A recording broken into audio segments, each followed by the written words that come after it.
Me që doktoresh tash sa vite kontriboni dhe jeni pjesë edhe e klinikës së dermatologjisë në Kosovë, a ka raste të shumta që vinë në stat hershëm ose që janë të kujdesshëm në diagnostikim të hershëm? Duke u bazuar, do flas për impaktin që kanë pas fushata, duhet ju them numrat në lidhje me impaktin që ka pas fushata. Në fakt, kjo është fushata e 4, nuk mundem ende ta mas impaktin e saj për 3 fushatat e para. Nëse në vitin 2021, në krejt vitin, ka pasur diku 462 saktësisht kontrole me dermatoskopi në qendrën klinike universitare, që është mjaft përfaqësuese për krejt regionet.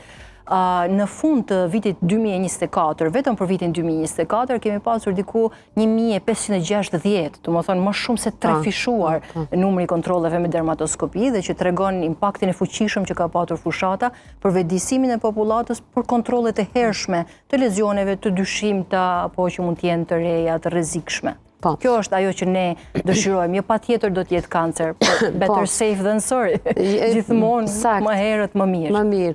Por te kjo pjesë e vetëdijsimit dhe të ky impakt i trefishuar, marrin pjesë më shumë femrat apo e meshkujt?